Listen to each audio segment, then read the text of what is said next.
ఉంటదా? ప్రాణాలు ఎందుకు పోయినాయి? వెంకటేశ్వర రెడ్డి గారు ఒక నిమిషం హోల్లో ఉండండి. మీ వాయిస్ అయితే వినిపించారా? అయితే మీరు చేసిన ఆరోపణలు అలాగే వరద బాధితులకు అందుతున్న సహాయక కార్యక్రమాలపై స్టేడీపీ నేత ఏమంటారు ఒకసారి విన్నారు. శ్రీనివాస్ చౌదరి గారు ఎలాంటి ఆరోపణలు వచ్చాయో చూస్తున్నారు. ప్రభుత్వానికి సంబంధించి కానీ సహాయక చర్యలకు సంబంధించి కానీ కోల్పోయిన ప్రాణాలకు సంబంధించిన కానీ కేవలం ప్రాణాలు మాత్రమే కాదు, ఆస్తి నష్టపోయారు, పొలాలు నష్టపోయారు. అదేవిధంగా సామాన్య ప్రజలు చేతిలో ఏమీ లేకుండా సహాయం కోసం అర్థించే పరిస్థితిలో ప్రస్తుతం విజయవాడ నగర ప్రజలు ఉన్నారని చెప్పడంలో ఏమాత్రం అతిశక్తి లేదు. అయితే మరి ఇందులో సహాయక కార్యక్రమాలు ముమ్మరం చేయడంలో ప్రభుత్వం సక్సెడ్ అయిందా? అలాగే విమర్శలు చేసే విధంగానే అదే స్థాయిలో సహాయక చర్యలు కొనసాగుతున్నాయంటారా? సుప్రా గారు, మొదట మీకు మన బీఆర్కే టీవీ న్యూస్ ప్రేక్షకులకి, అలాగే అమరావతి పోరాట యోధుడు బాలకోటయ్య గారికి, అలాగే వైఎస్ఆర్సీ నేత పాదయాత్ర వెంకటేశ్వర గారికి నా నమస్కారాలు. గత 5-6 రోజులుగా తెలంగాణ, ఆంధ్రప్రదేశ్ రాష్ట్రాల్లో కురుస్తున్న వర్షాలు విపత్తు స్థాయికి మించి, అంటే జాతి విపత్తుగా గుర్తించమని మేము డిమాండ్ చేస్తాం. ఒకటేనంటే హైదరాబాద్ లో 52 సెంటీమీటర్లు 20 జిల్లాలు అతలాకుతలం అయిపోయిన సంఘటన ఎగువలో మనం చూసాం. అదేవిధంగా ఆంధ్రప్రదేశ్ లో కూడా 35 సెంటీమీటర్ల పైచిలకు మధ్యాంధ్ర కోస్తాంధ్రలో పడిన వాన వల్ల పూర్తి స్థాయిలో పైనుంచి ఇతర వాగుల నుంచి వచ్చే నీళ్ళని ఒక్కసారిగా కృష్ణానదిలో రావడం, వరద ఉధృతి పెరగడం, అలాగే బుడమేరు పైన ఉన్నటువంటి అడవి ప్రాంతంలో పడిన 2 సెంటీమీటర్ల వర్షానికి నిండిపోయే అవకాశం ఉంది. 5,000 క్యూసెక్ల కెపాసిటీ ఉన్నటువంటి బుడమేరు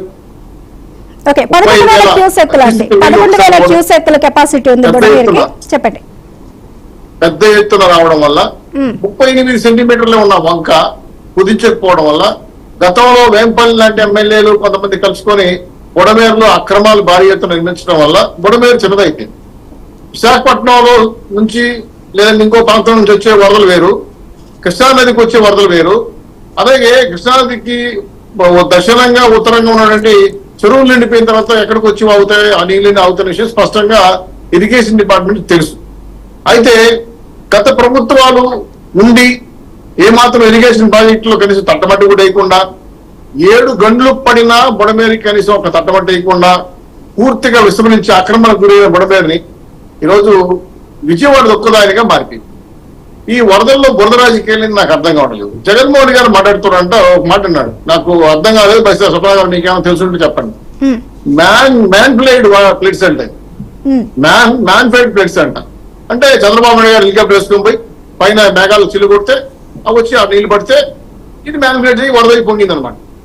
అలాగే కృష్ణానది వాటర్ మాక్సిమం లంక ప్రాంతాలు ముంచలేదు, కృష్ణలంక ప్రాంతాలు రాలేదు, అది జనరల్ గా వెళ్ళిపోయి.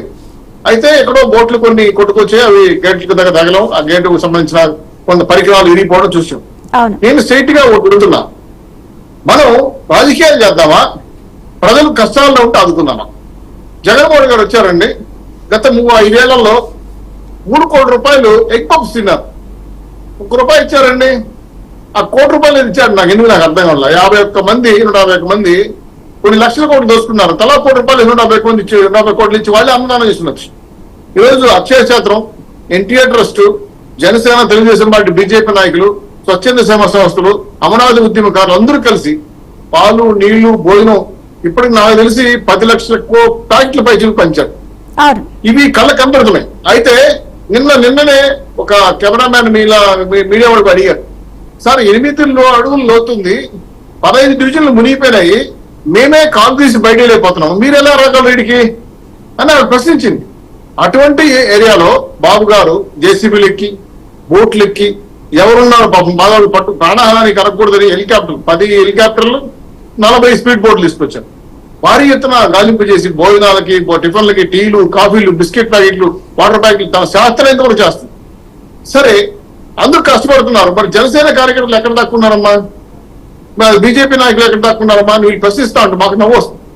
జనాల మధ్యలో తిరుగుతా ఉంటే జగన్మోహన్ గారు మాత్రం నేలలో దిగేసి ఒక సెల్ఫీ తీసుకుని వెళ్ళిపోయాడు.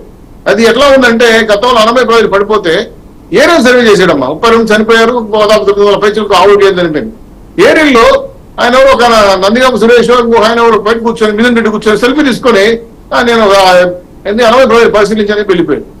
అదేవిధంగా గుంటూరు వరదలు వచ్చాయి గతంలో, అప్పుడు జగన్మోహన్ గారు ముఖ్యమంత్రి గారు ఎక్కడమ్మా స్టే చేసుకున్నారు, ఎవరు మా రైతుల నుంచి పైన ఇచ్చారు, ఎలా తీసుకున్నారు మీరు చూశారు కదా.